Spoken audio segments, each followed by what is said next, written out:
अल्हम्दुलिल्लाहि रब्बिल आलमीन अस्सलातु वस्सलामु अला रसूलिहिल करीम अम्मा बाद फ़ौज़ु बिल्लाहि मिनश शैतानिर रजीम बिस्मिल्लाहिर रहमानिर रहीम क़ाल अल्लाहु तआला फ़ी शानि हबीबिल करीम व फ़िल क़ुरआनिल मजीद शहरु रमज़ान अल्लज़ी उन्ज़िला फ़ीहिल क़ुरआन हुदल लिन्नासि व बय्यिनाति मिनल हुदा वल फ़ुरक़ान सदक़ल्लाहुल अलीयुल अज़ीम। అనంత కరుణామయుడు అపార కృపాశీలుడైనటువంటి సర్వ సృష్టికర్త పేరుతో ప్రారంభిస్తున్నాను. జమాతే ఇస్లామీ హింద్ భీమవరం శాఖ ఆధ్వర్యంలో ఏర్పాటు చేసినటువంటి ఈనాటి ఆత్మీయ సమావేశానికి విచ్చేసినటువంటి సోదర సోదరిమణులందరికీ, అలాగే తమ తమ స్థానాల వద్ద నుండి ఈ యొక్క ప్రసంగాన్ని వింటున్నటువంటి ప్రతి భారతీయ సోదర సోదరిమణికి కూడా ఇస్లామీయ పరిభాషలో ఆహ్వానిస్తున్నాను, నమస్కరిస్తున్నాను. అస్సలాము అలైకుం వరహమతుల్లాహి వబరకాతుహు. మహాశివులారా, మీ అందరిపై దేవుని యొక్క శాంతి శుభాలు కురియుగాక. ఈనాటి ఆత్మీయ సమావేశం యొక్క అంశం ఏమిటంటే ఖురాన్ ఎవరి కోసం. ఎందుకంటే ఖురాన్ అన్నది ఒక గ్రంథం, దైవ గ్రంథం అని అందరికీ తెలిసినప్పటికీ కూడా సమాజంలో కొన్ని అపోహలు ఉన్నాయి. అసలు అది ఎవరి కోసం వచ్చింది, దేనికోసం వచ్చింది, ఎటువంటి అద్భుతమైన సందేశాన్ని తీసుకొచ్చింది, అసలు అది మనిషి నుండి ఏమి కోరుకుంటుంది, సమాజంలో ఎటువంటి మార్పు తీసుకురావాలనుకుంటుంది, మనిషికి ఇచ్చే ప్రధానమైన సందేశం ఏమిటి, ఆ సందేశం ఏమైనా కొత్త సందేశమా, ఖురాన్ ఇచ్చే సందేశం ఒక ప్రత్యేక వర్గానికి, ఒక ప్రత్యేక భాష మాట్లాడే వారికి సంబంధించింది మాత్రమేనా, లేకపోతే అది మానవులందరి కొరకు అవతరించిన గ్రంథమా? అనేక సందేహాలు మనిషి యొక్క మెదడులో వస్తున్నాయి. అయితే దానికి ముందు కొన్ని ముఖ్యమైన విషయాలు మనం తెలుసుకోవాల్సిన అవసరం ఉంది. ఖురాన్ ఎవరి కోసం, ఎందుకోసం వచ్చింది, ఎటువంటి సందేశాన్ని ఇస్తుంది అన్న విషయాలు తెలుసుకునే ముందు, అదేమిటంటే మనిషి అనేవాడు ఇట్టే పుట్టలేదండి. యాదృచ్ఛికంగా మనిషి అనేది పుట్టలేదు. అతన్ని పుట్టించేవాడు ఒకడతను ఉన్నాడు, ఒక సృష్టికర్త ఉన్నాడు. అది ప్రతి ఒక్కరు మనం నవ్వుతాం. ఆంగ్ల భాషలో గాడ్ అని చెప్పినా, తెలుగులో దేవుడు అని చెప్పినా, ఉర్దూలో ఖుదా అన్నా, అరబీలో అల్లా అన్నా, ఏ పేరుతో పిలిచినప్పుడు కూడా మనిషిని సృష్టించినటువంటి ఒక సృష్టికర్త తప్పకుండా ఉన్నాడు. ఒక చిన్నపాటి పెన్సిల్ తయారు చేయాలన్నా, పెన్ తయారు చేయాలన్నా, చిన్న సైకిల్ తయారు చేయాలన్నా, మీరుండే ఇల్లు కాబడాలన్నా దాన్ని తయారు చేసేవాడు ఒకటి ఉంటాడు. నాకు ఇల్లు కావాలి అని కోరుకున్నంత మాత్రాన ఇల్లు తయారు కాబడదు. నాకు పెన్ను కావాలంటే పెన్ను రాదు. ఒక మ్యానుఫ్యాక్చరర్, ఒక సృష్టికర్త ఉన్నాడు కనుకే మనం ఏదైతే వస్తువులను వాడుతున్నామో అవన్నీ కూడా ఉనికిలోకి వచ్చాయి. మరి ఇంతటి మేధస్సు గల, మేధో సంపత్తి, మేధోశక్తి గల మానవుడు ఉనికిలోకి వచ్చాడంటే, పుట్టాడంటే పుట్టించేవాడు లేడని అర్థమా? తప్పకుండా సృష్టికర్త ఉన్నాడు. ఆ సృష్టికర్తనే మనం దేవుడు అంటాం. అయితే ఆ సృష్టికర్త, ఆ దేవుడు మనిషిని పుట్టించి తన దారిన తాను జీవించమని వదిలేశాడా, లేకపోతే ఒక జీవన మార్గాన్ని అతనికి అందజేశాడా? నేను పుట్టించాను, నా పని అయిపోయింది, నీ ఇష్టారాజ్యంగా నువ్వు జీవితంలో, ఈ యొక్క ప్రపంచంలో జీవించు, నీకు ఎలా జీవించాలని ఇష్టంగా ఉంటే అలా చేసుకో, నీ ఇష్టమే జీవితం, పూర్తి స్వేచ్ఛను ఇచ్చేస్తున్నాను అని కేవలం స్వేచ్ఛ ఇచ్చి వదిలేశాడా, లేకపోతే మంచి చెడుల విచక్షణను అతనికి ఇచ్చాడా లేదా? అయితే తప్పకుండా దేవుడు మనిషిని పుట్టించడమే కాకుండా మనిషికి మార్గదర్శకం కూడా చేశాడు, కొన్ని ఉపదేశాలు కూడా ఇచ్చాడు, కొన్ని ఆజ్ఞలు కూడా ఇచ్చాడు అని మనం అంతా నమ్ముతాం. అయితే మనిషి ఎలా జీవించాలి అన్న విషయాలు, ఆ దైవిక ఆజ్ఞలు, ఆ జీవన విధానం మన వరకు ఎలా చేరింది, ఏదైతే దైవ గ్రంథాలు మన వద్ద ఉన్నాయో, దైవిక బోధనలు మన దగ్గర ఉన్నాయో, ఇవన్నీ కూడా మన వద్దకు ఎలా వచ్చాయి, ఈ విషయంలో చాలా భేదాభిప్రాయాలు ఉన్నాయి, అపోహలకు కూడా అవకాశం ఉంది. అది ఏమిటంటే, మనిషిని పుట్టించిన దేవుడు మనిషి ఎలా జీవించాలి అనే విధానం తెలియజేయడం కోసం స్వయంగా ఆయనే భూమిపైకి దిగి వచ్చాడు అని ఒక ఆలోచన. నిస్సందేహంగా ఇది అపోహ అవుతుంది. రెండవది ఏంటంటే, మనిషిని దిశానిర్దేశనం చేయడానికి, జీవన మార్గం చూపడానికి ఆ దేవుడు తన స్థానాన్ని తగ్గించుకొని ఇంకొక రూపంలో అవతారాన్ని ఎత్తి వచ్చాడు అని రెండవ ఆలోచన. ఈ రెండు కూడా ఆధ్యాత్మికంగా కానీ, వాస్తవంగా కానీ, లాజికల్గా కానీ, శాస్త్రీయంగా కానీ, ధర్మపరంగా కానీ ఎక్కడా కూడా రూఢి అవ్వడం లేదు. ఒకటేంటి, మనిషికి బుద్ధి చెప్పడానికి, మార్గం చూపడానికి చేయవలసినది చేయకూడనిది చెప్పడానికి దేవుడే స్వయంగా దిగొచ్చాడని కొంతమంది భావిస్తే, దేవుడు తన స్థానాన్ని తగ్గించుకొని వేరే అవతారాన్ని ఎత్తి ఆ అవతారంలోకి మానవ రూపంలోకి వచ్చాడు అని కొంతమంది. ఈ రెండు కూడా శాస్త్రీయంగా, ధార్మికంగా, లాజికల్గా ఎక్కడా కూడా నిరూపణ కావడం లేదు, నిరూపణకు నిలబడడం లేదు. ఎందుకంటే ముందు గ్రంథపరంగా చూద్దాం. దేవుడు దిగి వచ్చాడా, దేవుడే స్వయంగా వచ్చాడా, లేక వేరే అవతార రూపంలో వచ్చాడా అన్న దానికి మన భారతీయ ధార్మిక గ్రంథాలు ఏమున్నాయో ప్రధానమైనవి మనకు భగవద్గీత ఉంది, వేదాలు ఉన్నాయి, ఖురాన్ ఉంది, బైబిల్ ఉంది. ఈ దైవిక గ్రంథాలు ఏదైతే ఉన్నాయో, దైవ గ్రంథాలు, ఈ ధార్మిక గ్రంథాలు అవి ఏం చెప్తున్నాయో ఒకసారి చూద్దాం. భగవద్గీత శాస్త్రం 7వ అధ్యాయం 24వ శ్లోకంలో ఈ విధంగా చెప్పడం జరిగింది. అవ్యక్తం వ్యక్తి మాపన్నం మన్యంతే మామ బుద్ధయ పరంభావ అజానంతః మమామ్యవం అనుత్తమం. దాని అర్థం ఏమిటంటే, నాశరహితమైనట్టు, సర్వోత్కృష్టమైనట్టు, ప్రకృతికి పరమైసిలనట్టు నా స్వరూపమును, నా రూపమును తెలియని కొందరు అవివేకులు అవ్యక్త రూపుడకు నన్ను పాంచభౌతిక దేహాన్ని అంటే శరీరధారుణ్ణిగా, మనిషిగా తలంచుచున్నారు. ఆ అవతారాన్ని ఆ విధంగా వాళ్ళు ఊహిస్తుంటున్నారు అని అక్కడ చెప్పడం జరిగింది. అంటే నేను కనబడి వాడిని, నేను ఎవరికి కనబడను, నన్ను ఎవరు చూడలేరు, నేను చాలా ప్రకృతికి అతీతుణ్ణి. కానీ అది తెలియని కొంతమంది అవివేకులు నన్ను కూడా వారి వలె ఒక మనిషి అవతారంగా భావిస్తున్నారు అన్నాడు. కాబట్టి దేవుడు మనిషిలా ఉంటాడు అన్న ఏదైతే ఆలోచన ఉందో, భావన ఉందో, సిద్ధాంతం ఉందో, మానవ కల్పిత సిద్ధాంతం, ఇది శాస్త్ర విరుద్ధమైనది అని చెప్పి భగవద్గీత శాస్త్రం చెప్తుంది. మనం చెప్పేది కాదు ఇది. ఏదో ఒక ప్రామాణికం ఉంటుంది కదండి. మనల్ని మనం హిందూగా చెప్పుకున్నా, ముస్లింగా చెప్పుకున్నా, లేక క్రిస్టియన్గా చెప్పుకున్నా, మనకి ప్రమాణం ఏదో ఒక ధార్మిక గ్రంథమై ఉండాలి. మనకు నోటికి వచ్చింది, తాత ముత్తాలు చెప్పింది, ఒక గురువు గారు చెప్పారు, ఒక సమావేశంలో చెప్పారు, ఒక వీడియోలో వచ్చింది, అది మనకు ప్రామాణికం కాదు. గ్రంథంలో ఏం చెప్పబడింది అనేది ప్రామాణికం. అది మనకు బేస్ కావాలి. బేస్ లేకుండా మాట్లాడితే ఇంకా అటువంటి వ్యక్తితో మాట్లాడాల్సిన అవసరం లేదు, వృధా అనమాట. అది ఆ యొక్క వాగ్వివాదం అనేది, ఆ డిస్కషన్ అనేది. అలాగే బైబిల్ గ్రంథాన్ని చూసినట్లయితే దేవుడు మానవ రూపంలోకి వస్తాడా, వేరే అవతారాన్ని ధరిస్తాడా అన్న దానికి బైబిల్ గ్రంథం ఏ విధంగా సమాధానం ఇస్తుందంటే, 1వ రాజులు 8వ అధ్యాయం 27వ వాక్యంలో, నిస్సందేహంగా దేవుడు ఈ లోకమందు నివాసం ఉండడు. దేవుడు అనేవాడు భూమి యందు, ఈ లోకమందు, ఈ ప్రపంచమందు నివాసం ఉండడు అని చెప్పి అక్కడ చెప్పడం జరుగుతుంది. అలాగే బైబిల్లోనే పాత నిబంధన 2వ దినవృత్తాంతములు 6వ అధ్యాయం 18వ వాక్యంలో చాలా క్లియర్గా చెప్పడం జరిగింది. మనుషులతో కూడి దేవుడు భూమిపై నివసించునా, ఆకాశము మహా ఆకాశమే ఆయనకు పట్టజాలవు కదా వెర్రిమూడులారా అని చెప్పి చెప్పడం జరుగుతుంది. ఈ ఆకాశము సర్వ సృష్టి ఆయనకి సరిపోదు. ఆయన అనంతుడు, చాలా సర్వశక్తిమంతుడు. ఆయన వచ్చి భూమి మీద నివసించడం ఏంటి అని చెప్పి అక్కడ కూడా మరి దేవుడు అనేవాడు మానవ రూపాన్ని ధరించడు, మానవ రూపంలో వచ్చి భూమి మీద నివాసం చెయ్యడు, నివసించడు అనే విషయాన్ని చాలా కరాఖండిగా చెప్తున్నాయి. మరి కావున శాస్త్రపరంగా, ధర్మపరంగా దేవుడు అనేవాడు సృష్టికర్త మరి మానవ రూపంలో రావడం, మానవ అవతారాన్ని ధరించడం అనేది లేనే లేదు అని చెప్పి ధార్మిక గ్రంథాల ద్వారా మనం తెలుసుకున్నాం. అలాగే లాజికల్గా చూద్దాం. సరే, మన సెన్స్ ఏదో దాన్ని ఒప్పుకుంటుందా లేదా. అది ఎలా అంటే, ఒకవేళ దేవుడే మనిషిగా, మనిషి రూపంలో వచ్చి మనకి హితబోధ చేసి ఈ విధంగా జీవించాలి, ఈ విధంగా జీవించకూడదు, ఈ పనులు చేయాలి, ఈ పనులు చేయకూడదు అని చెప్పి ఉన్నాడే అనుకుందాం. అతన్ని గమనించి మనిషి ఏమని అంటాడంటే, అయ్యా నువ్వు దేవుడు కాబట్టి ఇవన్నీ నీకు సాధ్యమయ్యాయి, నేను మనిషిని కాబట్టి నాకు సాధ్యం కావయ్యా అని చెప్పి సింపుల్గా తప్పుకుంటాడు.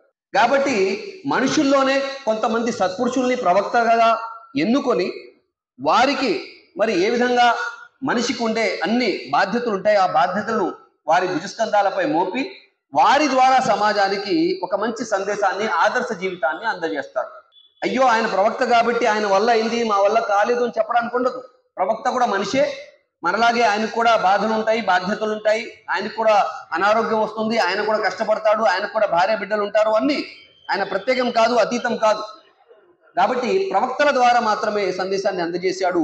మరి దేవుడు స్వయంగా దిగి రాలేదు. కాబట్టి లాజికల్గా కూడా మనకు అర్థమయ్యేది ఏంటంటే, ఆయన మనిషి రూపాన్ని ధరించాడు అని. కావున దేవుడు ఈ భూమిపైకి దిగి వచ్చాడు, లేకపోతే మనిషి యొక్క అవతారాన్ని ధరించాడు అని ఆలోచించడం అనేది మరి దేవుని యొక్క స్థాయిని తగ్గించడం, లేకపోతే ఆయన యొక్క శక్తిని శంకించడం అవుతుంది అనమాట. ఆయన అద్భుతమైన అనంతమైన శక్తి గలవాడు. ఆయన యొక్క శక్తిని మనం శంకిస్తున్నాం అనమాట, తక్కువ చేసి మాట్లాడుతున్నాం దేవుణ్ణి. చాలా గొప్పవాడు ఆయన. ఆయన గురించి, ఆయన గుణగలాల గురించి, ఆయన శక్తి గురించి తెలియక మనం కూడా మానవ బలహీనతలు కల ఒక వ్యక్తిగా దేవుణ్ణి కొలుచుతున్నాం అనమాట. ఇది సరైన ఆలోచన కాదు. మరి ఏ విధంగా దేవుని యొక్క ఆజ్ఞ మనిషి దాకా వచ్చింది, దేవుడి యొక్క సందేశం మనిషికి ఎలా చేరింది అన్నదానికి ఖురాన్ గ్రంథం ఇచ్చే సందేశం ఏంటంటే, వలికుల్లి హౌమిన్ హాత్, నేను ప్రతి జాతికి కూడా ఒక ప్రవక్తను పంపాను. ఎన్నైతే మానవ జాతులు గడిచాయో ఆయా కాలాల్లో ఆయా ప్రాంతాల్లో వారికి తగ్గిన, వారికి వచ్చిన భాషలోనే వారికి నచ్చజెప్పే, హితబోధ చేసే ఒక ప్రవక్తను నేను పంపాను అంటున్నాడు. కాబట్టి తన ప్రవక్త ద్వారా దైవిక సందేశాన్ని, ధార్మిక సందేశాన్ని మానవులందరికీ అందజేయడం జరిగింది అని చెప్పి మనకు తెలుస్తుంది. కాబట్టి ఆ జాతిలోనే ఒక మంచి వ్యక్తిత్వం, మంచి శీలం గల సత్పురుషుల్ని ఎన్నుకొని ప్రవక్త బాధ్యతనిచ్చి వారికి దైవ సందేశాన్ని దైవ దూతల ద్వారా అందజేసి మరి ఆ సందేశాన్ని మరలా ప్రవక్తల ద్వారా మానవులకి అందజేయడం జరిగింది. ఈ విషయంలో ముస్లింల యొక్క విశ్వాసం ఏంటంటే, మనిషి పుట్టినప్పటి నుంచి ఇప్పటి వరకు కూడా సుమారు 1,24,000 మంది ప్రవక్తలు మరి దేవుని తరఫున ఎన్నుకోబడ్డారు, ఎంపిక చేయబడ్డారు. మరి వారు సమాజానికి, మానవులకి ధార్మిక సందేశాన్ని అందజేశారు, జీవన పరమార్థాన్ని వారికి తెలియజేశారు. మరి ఆ యొక్క పరంపర మొట్టమొదటి మానవుడు, మొదటి ప్రవక్త హజరత్ ఆదం అలైహిస్సలాం దగ్గర నుంచి ప్రారంభమైంది. అలా ప్రారంభమవుతూ ప్రవక్తల తర్వాత ప్రవక్తలు అనేకం వస్తూ మరి అది ఎక్కడికి ఆగిందంటే చిట్ట చివరి దైవ ప్రవక్త, అంతిమ దైవ ప్రవక్త ముహమ్మద్ సల్లల్లాహు అలైహి వసల్లం వరకు అది నడిచింది. ఆ ప్రవక్తల పరంపర ప్రస్థానం అన్నమాట. కాబట్టి ఆయన చివరి ప్రవక్త, ఆయన తర్వాత మరో ప్రవక్త ఎవరు రారు.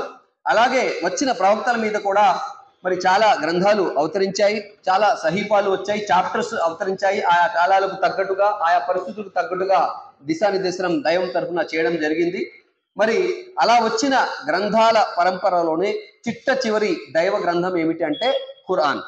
దాని తర్వాత మరో గ్రంథం దైవం తరఫున రానే రాదు. దీనిని మనం అనుసరించాల్సిన అవసరం ఉంది. ప్రవక్తగా ముహమ్మద్ సల్లల్లాహు అలైహి వసల్లం వారిని అనుసరించాలి, దైవ ప్రవక్తగా మరి దైవ గ్రంథంగా అంతిమ దైవ గ్రంథమైన ఖురాన్ని మనం అనుసరించాలని చెప్పడం జరిగింది. సరే, ఇప్పుడు మనం విషయాన్ని తెలుసుకున్నాం. దేవుడైతే దిగిరాడు, తన దైవ దూత ద్వారా ప్రవక్తకి, ప్రవక్తల ద్వారా మానవులకి సందేశాన్ని అందజేస్తాడు అని. అది ఒక గ్రంథ రూపంలోనే వస్తుంది. అంతిమ దైవ గ్రంథం ఏమిటి అంటే ఖురాన్ అని తెలుసుకున్నాం. ఇవాళ టాపిక్ కూడా అదే. అయితే ఈ వచ్చిన ఖురాన్ ఎవరి కోసం? కేవలం ముస్లింల కోసమా, ఉర్దూ మాట్లాడే వారి కోసమా, అరబీ మాట్లాడే వారి కోసమా, ప్రత్యేక వస్త్రధారణ వేసుకునే వారి కోసమా, ఎవరి కోసం వచ్చింది అని, ఎందుకోసం వచ్చింది, ఎటువంటి సందేశాన్ని ఇస్తుంది అనే ప్రధాన అంశం వైపుకు మనం రావడానికి ప్రయత్నం చేద్దాం.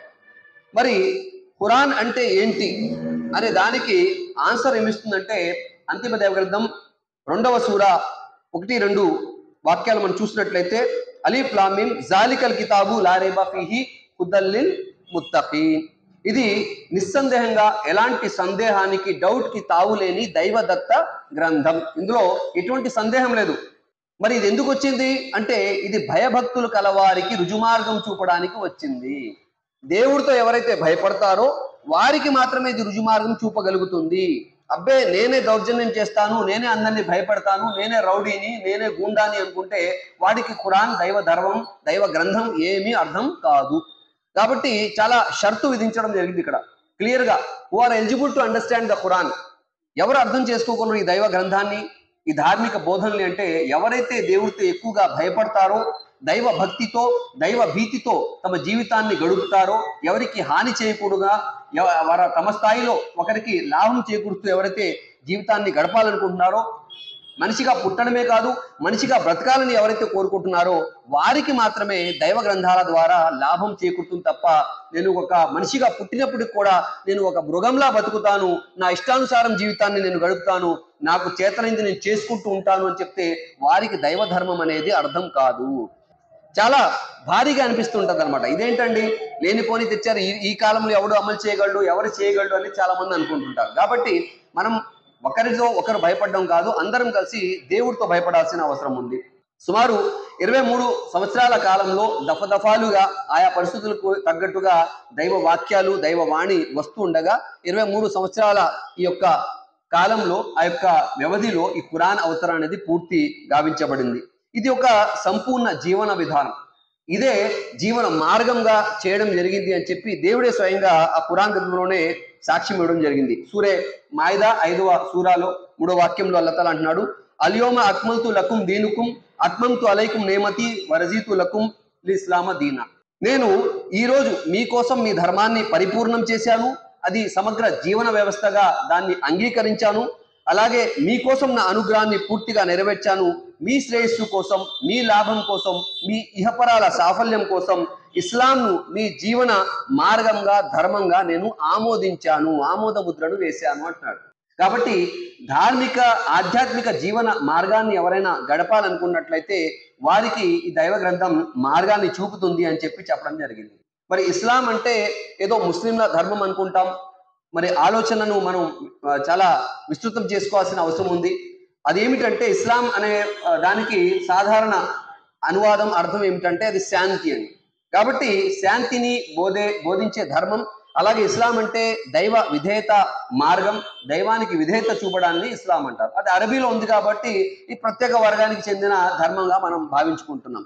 కానీ భాష మనకు అవసరం అనుకున్నప్పుడు ఏ భాషనైనా మనం నేర్చుకున్నాం. వాళ్ళ మెడిసిన్ చదవాలన్నా, లేకపోతే ఇంగ్లీష్ మన ఇంజనీరింగ్ చదవాలన్నా, మంచి మంచి ఉన్నత చదువులు చదవాలన్నా దాని యొక్క లిటరేచర్ దేంట్లో ఉందండి? ఆంగ్ల భాషలోనే ఎక్కువగా ఉంది, ఇంగ్లీష్లోనే ఎక్కువ ఉంది. అబ్బాయి నాకు ఇంగ్లీష్ పడదు, ఇంగ్లీష్ నేను అసలు ముట్టుకోను, మా తాత ముత్తాతలే ముట్టుకోలేదంటే మన భారతదేశంలో ఎవరు కూడా మెడికల్ ఫీల్డ్లోకి వెళ్ళగలిగేవారు కాదు, ఇంజనీర్స్ అయ్యేవారు కాదు, ఉన్నత శిఖరాల్ని అధిరోహించేవారు కాదు, శాస్త్ర సాంకేతిక రంగాల్లో రాణించేవారు కాదు. కాబట్టి భాష ఏదైనప్పుడు కూడా దాన్ని అర్థం చేసుకుని, అవలోకనం చేసుకుని, అధ్యయనం చేసి జీవితాల్లో రాణించడానికి ప్రయత్నం చేశారు. అలాగే అరబీని కూడా అర్థం చేసుకున్నట్లయితే ఈ అరబీలో ఏదైతే ఇస్లాం అనే పదం వాడడం జరిగిందో అది శాంతి అని, దైవ విధేయత విధానం అని, దైవానికి తమను తాము సమర్పించుకోవడం అంటే ఆయన చెప్పిన మార్గాన మాత్రమే జీవించడం, ఆయన చెప్పిన ఆయన మరి ఆజ్ఞాపించిన విధంగానే మనం జీవించడం అని అర్థం వస్తుంది మహాశివులారా. అలాగే మరి ఇది కేవలం ముస్లింల గ్రంథమేనా లేక అందరి కోసం వచ్చిన గ్రంథమా అన్న దానికి ఖురాన్ గ్రంథంలోనే సూర యూనుస్లో 10వ సూర 108వ వాక్యంలో ఆ సృష్టికర్త ఈ విధంగా తెలియజేస్తున్నాడు. ప్రవక్త వారికి విషయం తెలియజేయి, ప్రజలారా మీ ప్రభువు నుండి మీ దగ్గరకు సత్యం వచ్చింది, ఇక ఎవరు సన్మార్గం అవలంబిస్తారో ఆ సన్మార్గం వారికే మేలు చేకూర్చుతుంది, ఇక అలాగే ఎవరు మార్గభ్రష్టత్వంలో పడి ఉంటారో ఆ మార్గభ్రష్టత్వం వారికే నష్టాన్ని చేకూరుస్తుంది. నేను మీపై పర్యవేక్షణ ఎంత మాత్రము కాదు, నేను ఏమి సెక్యూరిటీ గార్డ్ ఏమి కాదు అని చెప్పే ప్రవక్త ధర్మం చెప్పడం జరిగింది, స్వేచ్ఛను ప్రసాదించడం జరిగింది. ధర్మంపై నేను ఆచరణ చేస్తాను అంటే చేసుకోవచ్చు, లేదంటే ఆ పర్యవసానానికి నువ్వే సిద్ధంగా ఉండాలి. అది ఇహంలోనూ చూస్తావు, పరంలోనూ చూస్తావు. ఇవాళ సమాజంలో కూడా నైతిక విలువలు తగ్గిపోవడానికి తల్లిదండ్రులు సరిగ్గా చూడట్లేదు, పిల్లల పెంపకం సరిగ్గా జరగట్లేదు, పిల్లలు మాట వినడం లేదు, మోసాలు జరుగుతున్నాయి, హత్యలు జరుగుతున్నాయి, మరి అసాంఘిక కార్యక్రమాలు జరుగుతున్నాయి, మరి అనైతిక కార్యక్రమాలు జరుగుతున్నాయి. ఇవన్నీ మనం చూస్తున్నాం. ఇవన్నీ ఎందుకు జరుగుతున్నాయంటే మరి ధర్మానికి దూరం అయిపోవడం వల్ల, ఆ దైవ గ్రంథాలు ఏదైతే ఉన్నాయో వాటిని చదవకపోవడం వల్ల. కాబట్టి మరి వాటి వైపుకు రావాల్సిన అవసరం ఉంది. మరి ఆ దైవ గ్రంథం ఏదైతే ధర్మాన్ని తీసుకొచ్చిందో ఆ ధర్మాన్ని పాటించాల్సిన బాధ్యత ప్రతి ఒక్కరిపై ఉంది. ఎవరైతే ఇహంలో పరంలో మరి సాఫల్యం పొందాలి అనుకుంటున్నారో, ఈ ఐహిక జీవితాన్ని కూడా పరలోక జీవితాన్ని కూడా సార్థకం చేసుకోవాలనుకుంటున్నారు వారు తప్పకుండా ధర్మాన్ని పాటిస్తారు. ధర్మం అంటే ఏమిటంటే నీతిగా బతకడం, ధర్మం అంటే బొట్టు పెట్టుకోవడం, ధర్మం అంటే టోపీ పెట్టుకోవడం, ధర్మం పెట్టడం అంటే కొన్ని వేషధారణలు మనం ధరించడం, అది కాదండి. అంతవరకే మన ధర్మం ఆగిపోయింది. కానీ నిజంగా నీతిగా, న్యాయంగా, ఇతరులకు లాభకారిగా, సహాయకారిగా జీవించడాన్ని ధర్మం అంటారు. ఆ ధర్మాన్ని మనం ఏం చేసామంటే కొన్ని ఆచారాలకు, కట్టుబాట్లకు మాత్రమే కట్టివేశాం. మన నిత్య జీవితంలో మాత్రం మనం అన్ని చెడులకు ఆలవాలమైపోయి అన్ని చెడులు చాలా చక్కగా చేసేస్తున్నాం అన్నమాట. అబద్ధం ఆడకుండా ఎలా అవుతుందండి, అన్యాయం చేయకుండా ఎలా అవుతుంది, మోసం చేయకుండా ఎలా అవుతుంది, వడ్డీ తినకుండా ఎలా అవుతుంది, గొడవలు చేయకుండా ఎలా అవుతుంది, బూతులు తిట్టకపోతే ఎలా అవుతుంది, ఇవన్నీ కూడా కామన్ కామన్ కామన్ అని చెప్పి తీసుకుంటున్నాం అనమాట. ఇవాళ ఎంతటి పెద్ద ఘోరాలు జరుగుతున్నా కూడా ఇది కామన్ కదండి అని తీసుకుంటున్నారు. సొసైటీ అంతా కొలాప్స్ అయిపోతుంది, నాశనం అయిపోతుంది. భవిష్యత్ ఎలా ఉంటుందో ఊహించుకుంటే కూడా చాలా భయంగా ఉందన్నమాట. మరి ఈ సమాజాన్ని ఎవరు మారుస్తారు అంటే అది కేవలం ధార్మికత వైపుకు రావాల్సిన అవసరం ఉంది. ధర్మంపై అందరూ జీవించాల్సిన అవసరం ఉంది. అసలు ధర్మం ఏం చెప్తుంది? పుట్టినప్పటి నుంచి కూడా గిట్టే వరకు కూడా చేయవలసినవి చేయకూడనివి దైవం తరపున నిర్ణయించబడినప్పుడు, నిర్దేశించబడినప్పుడు వాటినే మనం ఆచరించాల్సిన పాటించాల్సిన అవసరం ఉంది. దాన్ని మనం వదిలివేశాం. దైవ గ్రంథాల్లో ఏముందో మనకు తెలియదు, భగవద్గీతలో ఏముందో హిందువులకు తెలియదు, ఖురాన్లో ఏముందో ముస్లింలకు తెలియదు, బైబిల్లో ఏముందో క్రైస్తవులకు తెలియదు. తెలిస్తే కొన్ని వాక్యాలు మాత్రమే తెలుసు, కానీ పూర్తిగా చదివితే మన జీవితాలు ఇలా ఉండవు, మన సమాజం ఇలా ఉండదు, మన దేశం ఇలా ఉండదు, మన ప్రపంచం ఇలా ఉండదు. ప్రతి చోట గొడవలు జరుగుతున్నాయి, ప్రతి చోట ప్రతివాడు బాధపడుతున్నాడు, నేను అన్యాయానికి గురయ్యాను అని. ఫలానా మతం వాడు బాగున్నాడు, ఫలానా కులం వాడు బాగున్నాడు, మా వాళ్ళు టాప్ దైవదూతల్లా జీవిస్తారండి, మా దాంట్లో అన్యాయం లేదు, మా దాంట్లో మోసం లేదు, మా దాంట్లో అమ్మాయిని పరాయి స్త్రీని కన్నెత్తి కూడా చూడరు, చాలా పవిత్రంగా చూస్తారు, మా కులంలో రేపులే జరగవు, మా కులంలో ఏమి దౌర్జన్యాలు జరగవు, హత్యలే జరగవు, అనైతిక అసాంఘిక కార్యక్రమాలే జరగవు. మరి ఇవన్నీ ఉన్న గొప్ప కులం కానీ మతం మాది అని చెప్పడానికి అవకాశం ఉందా? లేదు. ఎందుకంటే కేవలం కులం పేరు, ధర్మం పేరు, మతం పేరు చెప్పి బతికేస్తున్నాం, కానీ ఆ ధార్మికత, నైతికత మన జీవితాల్లో లేదు. కేవలం కట్టుబాట్లకే మనం మరి ఆధారపడిపోయి కట్టుబాట్ల వరకే మనం ఆగిపోయి నేను చాలా గొప్ప ధార్మికుడిని అనుకుంటున్నాం. అందుకే మన ఈ వేషధారణ వల్ల, ఈ కట్టుబాట్ల వల్ల, ఈ సాంప్రదాయాల వల్ల అబ్బో ఈయన చాలా ఆధ్యాత్మికుడు, ధార్మికుడు అని చెప్పి నమ్మేస్తాం తప్ప నిజ జీవితంలో ఆయన వ్యక్తిత్వంలో ఎలాంటి వాడు అనేది ఆయన వ్యవహారాలు చూస్తే తెలుస్తుంది అనమాట. కాబట్టి ఎవరితోనా స్నేహం చేయాలంటే ఆయనతో ఒక వ్యవహారం చేయండి అని చెప్పారు మహాప్రవక్త ముహమ్మద్ సల్లల్లాహు అలైహి వసల్లం. అతను మంచివాళ్ళ చెడ్డవా అనేది అతనితో ఒక వ్యవహారం చేసి చూడండి, కొన్నాళ్ళకి మీకే తెలిసిపోతుంది. మాటలకే చాలా మంది గొప్పగా చెప్తారు, చూడ్డానికే చాలా ధార్మికులుగా కనపడతారు. అలాగే కొంతమంది ప్రయాణం చేసి చూడండి అన్నారు. ఒక వ్యక్తి మంచివాడా చెడ్డవాడా అంటే అతనితో కాసేపు ప్రయాణం చేసి చూడండి, 10 నిమిషాలు నటన చేయొచ్చు, 11వ నిమిషం అసలు రూపం బయటకు వచ్చేస్తుంది అనమాట. కాబట్టి మహాశివులారా, వేషధారణతో మనం మోసం పోకూడదు. ఇవాళ ఆ వేషధారణతోనే చాలా మంది మోసం చేస్తున్నారు. మరి ఆ యొక్క మోసంలో మనం పడకూడదు అంటే ధర్మాన్ని స్వయంగా మనం చదవాల్సిన అవసరం ఉంది. ధర్మాన్ని మనం చదవట్లే. మరి ఇన్ని ధార్మిక గ్రంథాలు మన ఇళ్లలో ఉన్నా కూడా ఎవరో మాకు చెప్పాలి, ఆయన చెప్తే వింటాం. అది బద్ధకమో, అలసత్వమో, లేకపోతే మనం ఆ విషయంలో నిరక్షరాస్యులమో, అంటరాని వారు అనుకుంటున్నామో తెలియదు.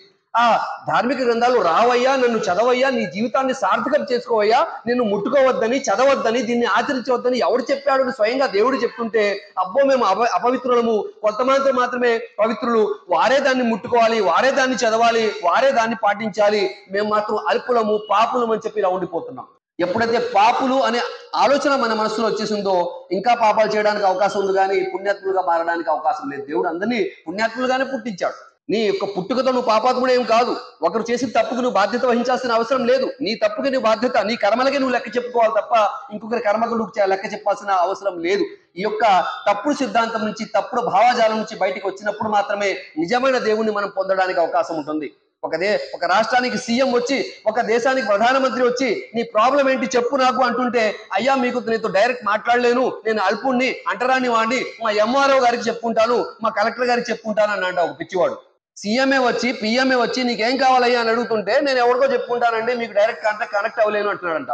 అలాగే దేవుడు స్వయంగా వచ్చి నీకేం కావాలయ్యా, నన్ను ప్రార్థించు, నన్ను కొలుచు, నన్ను మరి ఏం కావాలో కోరుకో, నేను ప్రసాదిస్తాను, జీవన మార్గాన్ని నేను చూపిస్తాను, హిపరాలు సాఫల్యం నేను నీకు ప్రసాదిస్తాను అంటుంటే మళ్ళీ మేము మిథ్యావాదుల దగ్గరికి వెళ్తున్నాం అనమాట, మీడియేటర్స్ దగ్గరికి వెళ్తున్నాం, ఈయన గొప్ప ఆయన గొప్ప అని. ఇంతకంటే దౌర్భాగ్యం ఏముంటుంది? ఇంతకంటే మరి అమానుష్యం ఏముంటుంది? మన మీద మనం చేసుకునే దౌర్జన్యం ఏముంటుంది? ఒకసారి మనం ఆలోచించాలి. కాబట్టి ధర్మాన్ని అవలంబిస్తే మనకే లాభం, ధర్మాన్ని మనం అవలంబించక దూరం వెళ్ళిపోతే మనకే అది నష్టం. కాబట్టి అదే విషయాన్ని చక్కగా ఇక్కడ చెప్పడం జరిగింది. ఇది కేవలం ఖురాన్ అనేది ముస్లింల గ్రంథం కాదు. నేను మనిషిగా బతకాలి, ఇహపరాలు సాఫల్యం పొందాలి, దేవుడు ఒకడు ఉన్నాడు, ఆయన నన్ను చూస్తున్నాడు, ఆయన గమనిస్తున్నాడు, ఒక జీవన మార్గాన్ని నాకు ఇచ్చాడు, ఆ పద్ధతి గల జీవితాన్ని నేను గడపాలన్న వాడికి చెందిన గ్రంథం ఇది. సమస్త మానవుల కోసం అవతరించిన ఖురాన్ గ్రంథం ఇది ముస్లింలు కూడా కొంతమంది దీనికి కారణం. అది ఏమిటంటే వారు మా గ్రంథం అని చెప్పి దీన్ని దాచివేయడం, దాని యొక్క అనువాదాన్ని, దాని యొక్క గొప్ప సందేశాన్ని ప్రజలకు తెలియజేయకపోవడం మనకు కూడా కారణం. మనం కూడా దేవుడి ముందు రేపు జవాబు చెప్పాల్సి ఉంటుంది. దీన్ని ముట్టుకోకూడదు, చాలా పవిత్రంగా ఉండాలి, అలా ఉండాలి. అరే శారీరక పవిత్రత రెండో విషయం, సెకండ్ ప్రయారిటీ అది. మొట్టమొదటిది ఏంటంటే నీ యొక్క ఆంతర్యంలో పవిత్రత ఉండాలి, నీ యొక్క ఆలోచనలో పవిత్రత ఉండాలి. నీవు ఎంత చక్కగా స్నానం చేసావు, ఎన్ని మంచి డ్రెస్ వేసుకున్నావు, ఎంత చక్కగా టోపీ పెట్టుకున్నావు అనేది దేవుడు చూడు. నీ ఆంతర్యంలో నీ సంకల్పాలు ఎలా ఉన్నాయి, నీ ఏం ఆలోచిస్తున్నావు, ఏం సంపాదిస్తున్నావు, ఎలా ఖర్చు పెడుతున్నావు, ఏం తింటున్నావు, ఇవన్నీ చూస్తాడు. ఆంతర్యంలో లేని పవిత్రత శారీరకంగా బాహ్య రూపంలో ఎవరికి కావాలండి? మీకు నాకు కావాలేమో కానీ దేవుడికి మాత్రం బాహ్య దానికి ప్రాధాన్యత ఇవ్వడు. రెండో ప్రయారిటీ ఇస్తాడు ఆయన. మొట్టమొదటి ఆలోచనలో పవిత్రత ఉంటేనే మనలో ఆధ్యాత్మికత ఉన్నట్టు, ధార్మికత ఉన్నట్టు. ఇవాళ అదే కనుమరుగైంది. మన ఆలోచనలన్నీ చెడ్డే. పక్కవాడు మరి బాగుపడుతుంటే ఏడుస్తుంటాం, అసూయ చెందుతూ ఉంటాం, వాడు నాశనం అయిపోవాలని కోరుకుంటూ ఉంటాం, విద్వేషాలతో రగిలిపోతూ ఉంటాం, ఒకడి గురించి మంచిగా ఆలోచించాం. పైకి మాత్రం చాలా ఆధ్యాత్మికులం, అబ్బా గొప్ప ధార్మికులం, నాకన్నా గొప్పవాడు ఇక్కడ లేడు, చాలా నిష్టగా ఉంటాం, ఉపవాసాలు పాటిస్తాం, చాలా మరి పవిత్రతను కలిగి ఉంటాం అని చెప్పి గొప్పగా అనుకుంటాం. ఆలోచన మనసు అంతా కీడుతో నిండిపోయింది, చెడుతో నిండిపోయింది. దీన్ని దూరం చేయాల్సిన, దాన్ని కడగాల్సిన అవసరం ఉంది మహాశయులారా. కాబట్టి మరి ఖురాన్ ఒక్కటే దైవ గ్రంథమా, దానికి ముందు గ్రంథాలు రాలేదా అంటే తప్పకుండా వచ్చాయి. తౌరాత్ వచ్చింది, జబూర్ వచ్చింది, మరి ఇంజీల్ కూడా వచ్చింది, అనేక సహీఫాలు, చాప్టర్స్ కూడా దీనికి ముందు వచ్చాయి. అయితే ఆ యొక్క గ్రంథాలు మార్పు చేర్పులకు గురి కావడం వల్ల, దాన్ని మరి మానవులు స్వార్థ లాభం కోసం మార్చడం వల్ల, మరి దేవుని యొక్క స్థానం తమకు కల్పించుకొని మాకు సేవ చేస్తే దేవుడికి సేవ చేసినట్టు అని చెప్పి వక్రీకరించడం వల్ల ఆ యొక్క గ్రంథాలను దేవుడు పక్క పెట్టి చిట్ట చివరి దైవ గ్రంథంగా ఈ ఖురాన్ని అవతరించడం జరిగింది. మా శిలారా, మరి ఈ యొక్క కాలక్రమేణా ఇది వరకటి దైవ గ్రంథాలు మార్పు చేర్పులకు గురి కావడం వల్ల అంతిమ దైవ గ్రంథంగా ఈ ఖురాన్ని ఆయన అవతరించడం జరిగింది. మరి ఖురాన్ ఎందుకు అవతరించింది అని మనం తెలుసుకోవాలి. అది కేవలం ఇల్లు కడుతున్నప్పుడు గర్భరాణి చేయడానిక, ఖురాన్ ఖానీ చేయడానిక, షాప్ ఓపెన్ చేస్తున్నప్పుడు ఎవరైనా మరి చివరి శ్వాసతో ఉంటే వాళ్ళ దగ్గర కూర్చొని యాసీన్ చదవడానిక, అదే దయ్యం పడితే దాన్ని విడిపించడానిక, లేకపోతే మా వ్యాపారంలో అభివృద్ధి చెందాలని ఇమాం గారిను, హాఫీజ్ గారిను కూర్చోబెట్టి 4 సూరాలు చదివించడానిక, దేనికోసం వచ్చింది? లేకపోతే ఎవరో భయపడుతున్నారు, ఎవరికో అనారోగ్యం ఉంది అంటే తావీజు చేసి వాడికి కట్టేయడం కోసమా? దేనికోసం వచ్చింది అంటే ఖురాన్ గ్రంథాన్ని అధ్యయనం చేసినట్లయితే మనకు తెలుస్తుంది. అది మనిషిని అజ్ఞానం నుండి జ్ఞానం వైపుకు తీసుకురావడానికి వచ్చింది, చీకటి నుండి వెలుతురు వైపుకు తీసుకురావడం జరిగింది, సృష్టి పూజ నుండి మరి సృష్టికర్త ఆరాధన వైపుకు తీసుకురావడానికి వచ్చింది. అది సమానత్వాన్ని, సమన్వయాన్ని బోధించడానికి, స్థాపించడానికి వచ్చింది, శాంతిని స్థాపించడానికి వచ్చింది, అసత్యాన్ని తుడిచిపెట్టడానికి, సత్యాన్ని స్థాపించడానికి వచ్చింది. గతంలో పంపబడిన గ్రంథాలు మార్పు చేర్పులకు గురి కాయబడ్డాయి కాబట్టి, ఆ గ్రంథాలు కొంతమందికి, కొన్ని జాతులకు ఉద్దేశించి చెప్పడం జరిగింది కాబట్టి, కొన్ని ప్రత్యేక పరిస్థితుల్లో మాత్రమే అవతరించాయి కాబట్టి, ఇప్పుడు వచ్చిన గ్రంథం అందరి కోసం పంపడం జరిగింది. మానవ జీవిత రంగాలకు సంబంధించిన అన్ని సమస్యలకు పరిష్కారంగా పంపడం జరిగింది. సత్య అసత్యాలను వేరుపరిచి చూపడానికి వచ్చింది. ఏది సత్యం, ఏది అసత్యం తెలియపరచడానికి వచ్చింది. అలాగే ఖురాన్ సర్వ మానవాళి కోసం, సర్వ కాలాల కోసం, సర్వ సమస్యల కోసం మరి దానికి ఏంటంటే సొల్యూషన్ గా ఇక్కడ దేవుడు పంపడం జరిగింది అనే విషయాన్ని మనం తెలుసుకోవాల్సిన అవసరం ఉంది. మరి పూర్వపు గ్రంథాలు మార్పు చేర్పులకు గురి కాయబడ్డాయి అంటున్నారు కదా, అవి కూడా మార్చేశారంటున్నారు కదా, అవి కూడా దేవుడు పంపిణీ కదా, మరి ఇది కూడా మార్పు చేరలేదండి, మార్పు కాబడలేదని గ్యారెంటీ ఏంటి, మార్చబడదని గ్యారెంటీ ఏంటి అని చెప్పి ఒక డౌట్ రావచ్చు. దానికోసం కూడా స్వయంగా సృష్టికర్త అదే గ్రంథంలో సమాధానం చెప్పడం జరుగుతుంది. ఏమంటాడంటే సూర అల్ హిజ్ర్ 15వ సూర 9వ వాక్యంలో, ఇన్నా నహను నజ్జల్న జిక్ర వ ఇన్నా లహు లహాఫిజూన్, ఈ యొక్క ఖురాన్ను, ఈ యొక్క దైవ గ్రంథాన్ని మేమే అవతరింపజేశాము, దాని యొక్క రక్షకులము కూడా మేమే అంటున్నాడు. కాబట్టి ఆ యొక్క దైవ గ్రంథం యొక్క బాధ్యత కూడా స్వయంగా దేవుడే తీసుకున్నాడు. మరి ఖురాన్లో దేనికి సంబంధించిన ఆదేశాలు ఉన్నాయి, బోధనలు ఉన్నాయని చెప్తే, మొట్టమొదటగా ఖురాన్ దేవుని ఏకత్వం గురించి మాట్లాడుతుంది. మనందరి దేవుడు ఒక్కడే అని అది చెప్తుంది అనమాట. అలాగే ప్రవక్త జీవిత గాథలు, వారు ఇచ్చిన సందేశం, ఇది వరకు ఎంతమంది ప్రవక్తలు వచ్చారు, వారు ఎటువంటి అద్భుతమైన సందేశాన్ని సమాజానికి, ఆయా జాతులకి, ఆయా భాషల్లో, వివిధ పద్ధతుల్లో వారు అందజేశారు, అవన్నీ కూడా వారి యొక్క గాథలు ఖురాన్ గ్రంథంలో నిక్షిప్తమై ఉన్నాయి. పూర్వపు గ్రంథాల గురించి చెప్తుంది, పరలోకం గురించి మాట్లాడుతుంది, గత జాతుల చరిత్ర గురించి మాట్లాడుతుంది, దైవిక ఆజ్ఞలు విని మరి ఏ విధంగా కొన్ని జాతులు సఫలమయ్యాయో, దైవ ఆజ్ఞ వినకపోవడం వల్ల, తిరస్కరించడం వల్ల కొన్ని జాతులు ఏ విధంగా ఈ భూమి మీదే నాశనం అయిపోయాయో వారి యొక్క చరిత్ర కూడా ఖురాన్లో చక్కగా చెప్పడం జరిగింది. అలాగే మనిషి యొక్క జీవిత లక్ష్యం ఏంటి, మనిషి ఎందుకు పుట్టించబడ్డాడు, భూమి మీద ఎందుకు పంపించబడ్డాడు అనే విషయం చెప్పడం జరిగింది. దైవ ఆరాధన ఎలా చేయాలి, నిజమైన ఆరాధన అంటే ఏంటి అనే విషయాన్ని ఇక్కడ చెప్పడం జరిగింది. అలాగే మనిషి పుట్టినప్పటి నుంచి కూడా గిట్టే వరకు చేయవలసినవి, చేయకూడనివి అంటే డూస్ అండ్ డోంట్స్ కూడా చాలా క్లియర్ గా చెప్పడం జరిగింది. సామాజిక, ఆర్థిక, రాజకీయ, విద్యా, వ్యవహార తీరుతెన్నులు మనిషి యొక్క జీవితంలో ఎలా ఉండాలి, అన్ని రంగాల గురించి కూడా ఖురాన్లో మాట్లాడడం జరిగింది. మంచిని పెంచడానికి, సమాజంలో పెరిగిపోతున్న చెడును నిర్మూలించడానికి యొక్క ఖురాన్ గ్రంథం వచ్చింది. సత్యసంధులకు శుభవార్త అందజేయడానికి వచ్చింది. దుర్మార్గులకు హెచ్చరించడానికి ఖురాన్ గ్రంథం అనేది అవతరించింది. మహాశివులారా, ప్రధానంగా ఈ ఖురాన్ యొక్క సందేశం ఏమిటి అని చూసుకున్నట్లయితే 5 విషయాల మీద ఇది నొక్కి ఒక్కాణిస్తుంది. అది ఏమిటంటే మొట్టమొదటిగా దేవుని ఏకత్వం గురించి మాట్లాడుతుంది.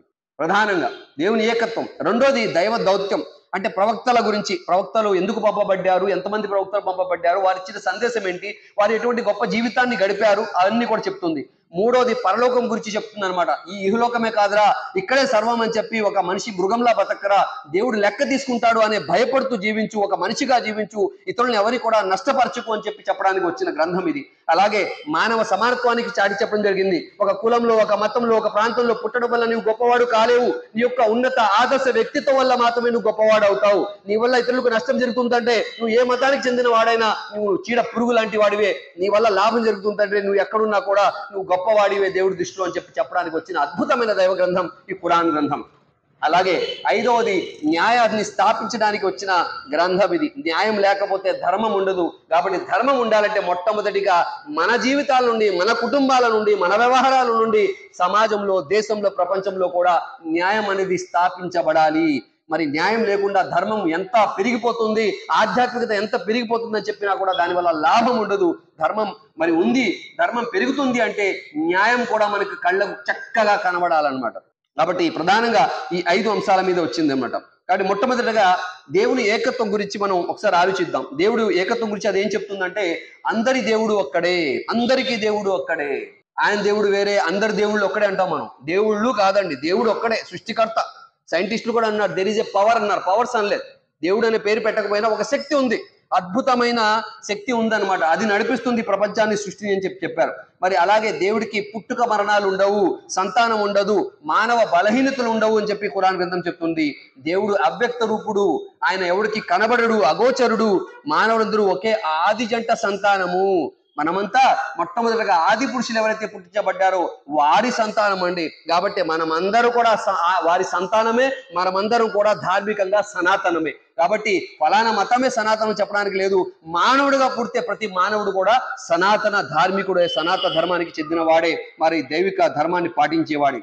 అలాగే మానవులంతా ఒక్కడే, పుట్టుకరీత్యా అందరూ సమానమే. పుట్టుకరీత్యా ఎవడు కూడా పెద్దవాడు, మరి గొప్పవాడు, మరి అంటరాని వాడు, ఇటువంటి ఎక్కడ ఉండవు. అలా చేస్తే అది ధర్మం కాదు అని చెప్తున్నారు. కాబట్టి మానవ సమానత్వాన్ని పాటించేది ధర్మం. వాడు ఉచ్చుడు, నీచుడు అని ఎవడన్నా చెప్తున్నాడంటే ఆడులో ధర్మం లేదని, వాడు పరమ నీచుడు అని అర్థం. మహాశివులారా, మరి కొన్ని సాధారణ ఉదాహరణలు మనం చూసినట్లయితే, మరి దేవుడు ఎంతమంది ఉండాలి, ఒకడు ఉండాలా, అనేకం ఉండాలని చెప్తే మనమే దానికి సమాధానం చెప్పాలి. ఇంటికి యజమాని ఎంతమంది ఉండాలి, ఇంటికి హెడ్ ఎంతమంది ఉంటే బాగుంటుంది, స్కూల్కి ఎంతమంది హెడ్ మాస్టర్స్ ఉంటే బాగుంటుంది, కారుకి బస్కి డ్రైవర్స్ ఎంతమంది ఉంటే ఒక్కసారి నడపడానికి బాగుంటుంది, అలాగే మరి రాష్ట్రానికి ఎంతమంది ముఖ్యమంత్రులు ఉంటే బాగుంటుంది, మరి దేశానికి ఎంతమంది ప్రధానమంత్రులు ఉంటే బాగుంటుంది, ఒకసారి ఆలోచించాలి. ఎక్కడ ఏం చెప్తాం సమాధానం? ఒక్కళ్ళే అంటాం. ఇద్దరు ముఖ్యమంత్రులు, ఇద్దరు ప్రధానమంత్రులు ఉండరండి, ఒకడే హెడ్ ఉంటాడు దేనికైనా కూడా. మరి ప్రపంచాన్ని నడపడానికి, సృష్టిని నడపడానికి, సృష్టించడానికి మరి దేవుడు అనేకం ఎందుకండి? దేవుడు కూడా ఒక్కడే.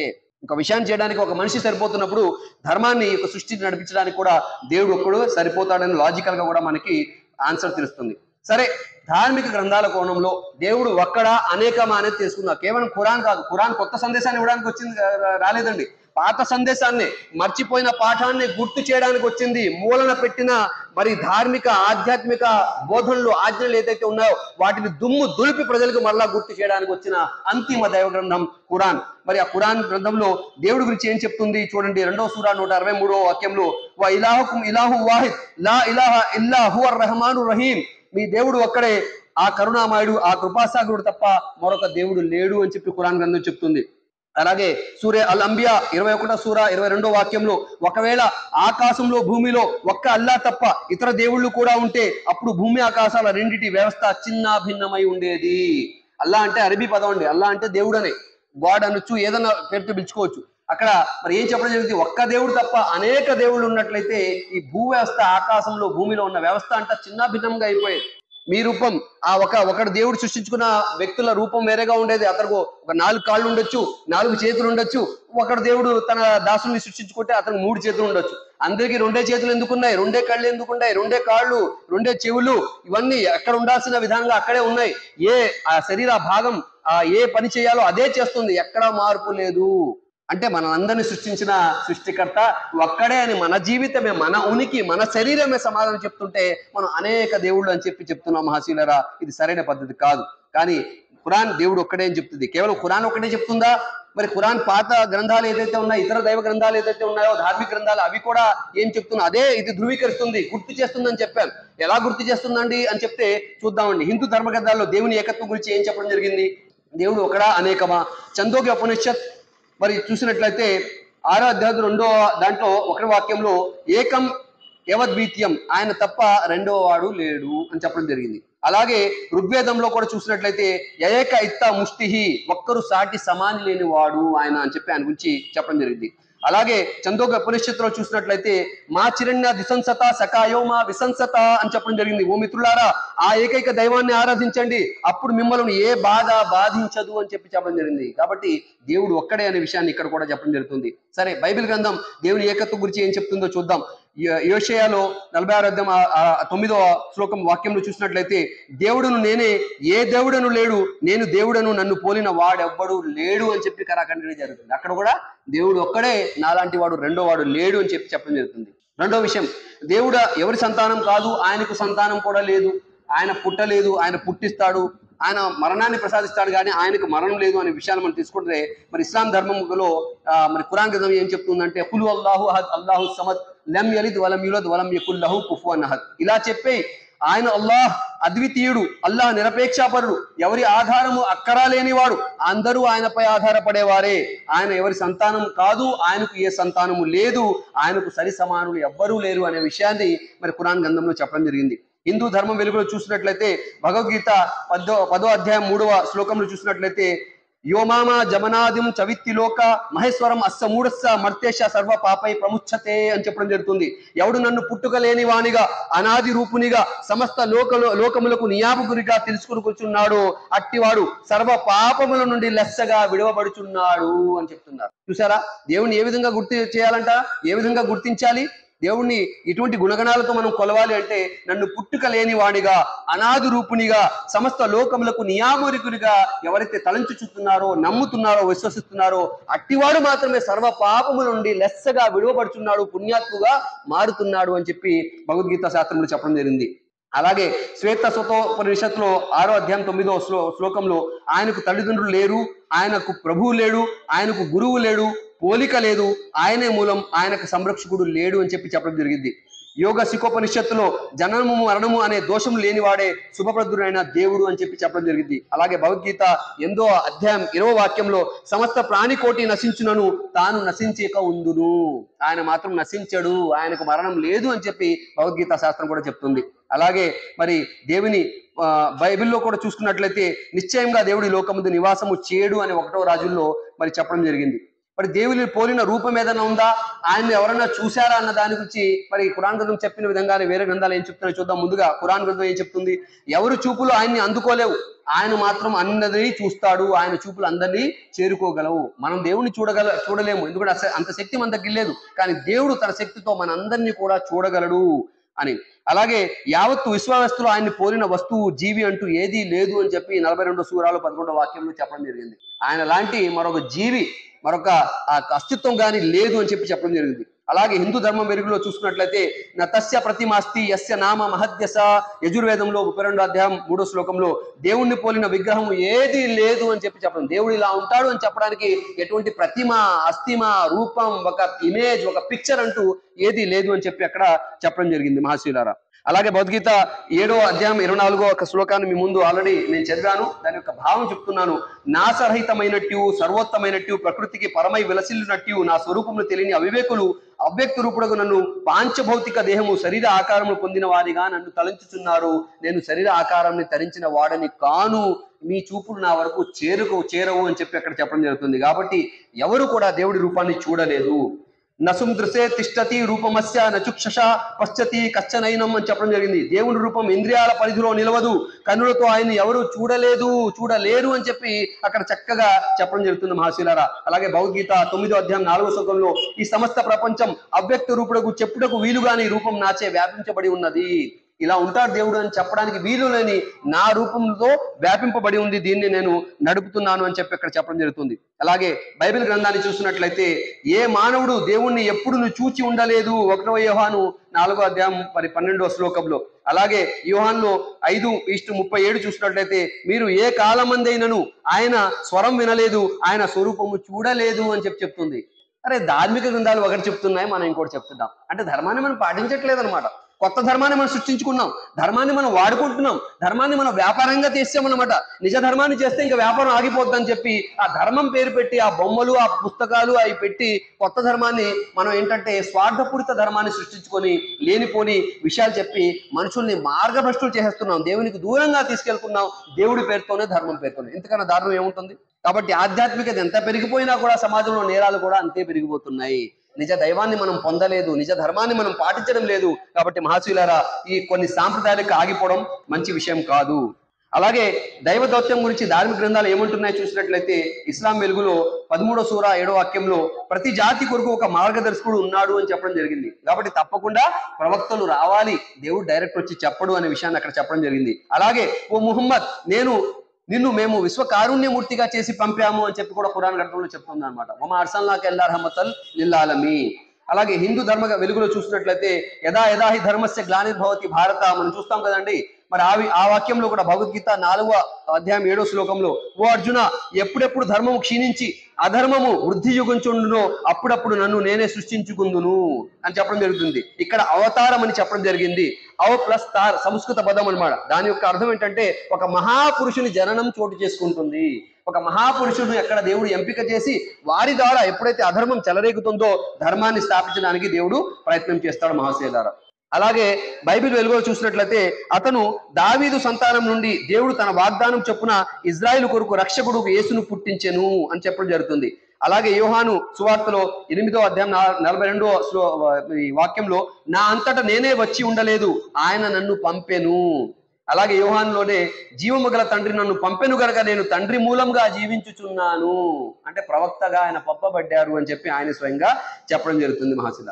చివరికి చూసినట్లయితే పరలోక భావన, అసలు పరలోకం ఉందా లేదా, ఇక్కడిక్కడే జన్మలు ఉంటాయా, ఇక్కడే పుడుతుంటామా, చెట్టుగా పుట్టగా మనం ఏదైతే చెప్తుంటాం కదా. ధార్మిక గ్రంథాలు ఏమంటాయి చూద్దాం. అసలు పరలోకం ఉందా, వేరే స్థానం ఉందా లేదా, మనిషి భూమి మీదే ఉండిపోతాడా సదాగా అనేది చూసుకోవాలి.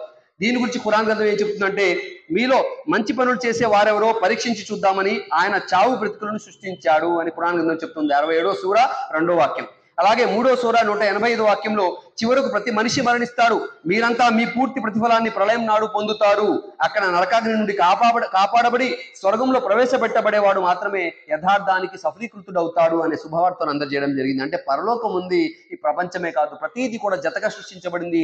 భూమి ఉంది అంటే ఆకాశం ఉంది, మరి చీకటి ఉందంటే వెలుతురు కూడా ఉంది, మరి పురుషుడు ఉన్నాడంటే స్త్రీ, అలా ప్రతీది కూడా చూసుకోండి, ప్రతీది కూడా జతగా సృష్టించబడింది. కాబట్టి ఈ ప్రపంచం ఉంది అంటే దాని జత పరలోకం కూడా ఉంది, అక్కడ మనం తప్పించుకోలేము. ఈ ప్రపంచంలో మాత్రమే స్వేచ్ఛ ఇవ్వడం జరిగింది. ధర్మం చెప్పిన తర్వాత కూడా నువ్వు పాటించుకో లేకపోతే మానుకో, కానీ పరలోకంలో మాత్రం మోసాలు చేయడానికి, రికమెండేషన్ చేయించుకోవడానికి, ఎవరినో డబ్బులు ఇచ్చి కొనడానికి నీకు అవకాశం ఉండదు. దేవుడు మాత్రం చాలా గట్టిగా నిన్ను పట్టు తీసుకుంటాడు, లెక్క తీసుకుంటాడు, తస్మా జాగ్రత్త అని చెప్పి ఆ పరలోకం గురించి హెచ్చరించడం జరుగుతుంది. అలాగే హిందూ ధర్మ వెలుగులో చూసినట్లయితే మరి భగవద్గీత శాస్త్రంలో 2వ అధ్యాయం 27వ వాక్యంలో శ్లోకంలో పుట్టిన వానికి చావు తప్పదు, చచ్చిన వానికి పుట్టుక తప్పదు, మరలా అతను పుట్టించబడతాడు, లెక్క తీసుకోవడం జరుగుతుంది అక్కడ చెప్పడం జరిగింది. భగవద్గీత శాస్త్రంలోనే 18వ అధ్యాయం 62వ శ్లోకంలో ఓ అర్జున, సర్వ విధముల ఈ సర్వేశ్వరుణ్ణే శరణు పొందుము, వారి అనుగ్రహముచే సర్వోత్తమగు శాంతిని, శాశ్వతమగు మోక్ష పదవిని నువ్వు పొందగలవు. శాంతి అయితే భూమి మీద దొరుకుతుంది, మోక్షం ఎక్కడ దొరుకుతుంది? పరలోకంలో దొరుకుతుంది. కాబట్టి పరలోకం ఉంది, జీవితమే అంతా అని చెప్పి భ్రమించకు.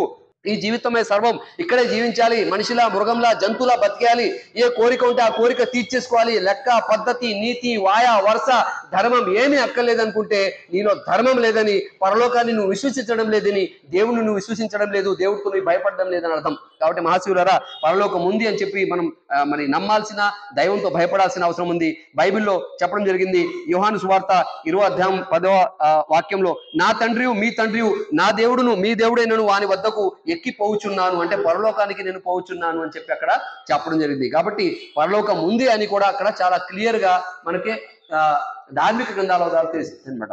మనం తెలుసుకున్న విషయాలు ఏంటంటే దేవుడు ఒక్కడని తెలుసుకున్నాం, దైవ ప్రవక్త ఉండాలని తెలుసుకున్నాం, పరలోకం ఉంటుందని తెలుసుకున్నాం, ఈ మానవ సమానత్వం ఉండాలి, న్యాయాన్ని మనం స్థాపించాలి అని చెప్పే విషయాన్ని కూడా మనం తెలుసుకున్నాం. ఈ విషయాలు చెప్పడానికే ఖురాన్ వచ్చింది. ఇప్పుడు నేను ఖురాన్లో ఇక్కడ చెప్పాను, ఖురాన్ ఏం చెప్పిందో ఇతర దైవ గ్రంథాలలో ఏముందో కూడా చెప్పాను. ఏదైనా తేడా ఉందండి? దేవుడు అక్కడే ఉన్న విషయంలో ఎక్కడైనా తేడా వచ్చిందా? ఖురాన్లో అదే చెప్పింది, బైబిల్ అదే చెప్పింది, భగవద్గీత మరి వేదాలు కూడా అదే చెప్తున్నాయి. అంతేనా? దేవుడికి పుట్టుక మరణాల గురించి కూడా ఖురాన్ ఏం చెప్పిందో వేరే గ్రంథాలు కూడా అదే చెప్పాయి. మరి ఇది కొత్త ధర్మం ఎందుకు అవుతుంది? ముస్లింల ధర్మం ఎందుకు అవుతుంది? ఒక ప్రత్యేక జాతి కోసం వచ్చిన ధర్మం ఎందుకు అవుతుంది? పాత విషయాన్ని చెప్తుంది, మర్చిపోయే విషయాన్ని గుర్తు చేస్తుంది. కాబట్టి ఆ నిజ ధర్మం వైపుకు రావాల్సిన అవసరం ఉంది, ఆ నిజ దైవం వైపుకు రావాల్సిన అవసరం ఉంది, ఆ ధర్మంని పాటించాల్సిన, ఆచరించాల్సిన అవసరం ఉంది. కాబట్టి చివరగా ఆ దైవంతో నేను ప్రార్థించే దేవుడుగా, మరి ఈ యొక్క మనిషి పుట్టుకను పుట్టించావు, నిన్ను గుర్తించే ఆ యొక్క అద్భుత అదృష్టాన్ని, సద్బుద్ధిని మాకు ప్రసాదించు. నీవు చెప్పిన విధంగా నీ ధర్మాన్ని పాటించే యొక్క సద్బుద్ధిని మాకు ప్రసాదించు. మా యొక్క కష్టాలను దూరం చేయి, మా యొక్క సమస్యలను పరిష్కరించు. మనిషిగా పుట్టడమే కాదు, మనిషిగా జీవించి ఇతరులకు లాభం చేసే, సమాజంలో మంచిని పెంచే, చెడును నిర్మించే, శాంతిని, ధర్మాన్ని స్థాపించే ఉత్తమోత్తమైన ఆదర్శవంతులుగా, ఈ యొక్క ఉత్తమ మరి దైవభీతి గల, ధర్మపరాయణ గల దాసులుగా మమ్మల్ని మలుచు. మా యొక్క సమస్త ప్రార్థనలను, ఆరాధనలు, దానాలను కూడా స్వీకరించు. ఈ యొక్క మన భారతదేశాన్ని ప్రపంచ దేశాలకు ఆధ్యాత్మిక విషయంలో, ధర్మ ఆచరణ విషయంలో అద్భుతమైన ఆదర్శ దేశంగా, విశ్వ గురువుగా ఉంచే ఆ సద్బుద్ధిని ప్రతి ఒక్కరికి, ప్రతి మనిషిని కూడా, ప్రతి బాధ్యతను కూడా ప్రసాదించాలని దువా చేస్తున్నాను. రబ్బనా ఆతినా ఫిద్ దునియా హసనతన్ వఫిల్ ఆఖిరతి హసనతన్ వఖినా అజాబన్నార్ బిరహ్మతిక యా అర్హమర్ రాహిమీన్. వస్సలాముల్ ముర్సలీన్ వల్హమ్దులిల్లాహి రబ్బిల్ ఆలమీన్. అస్సలాము అలైకుం వరహ్మతుల్లాహి వబరకాతుహు. జజాకల్లాహు ఖైర్.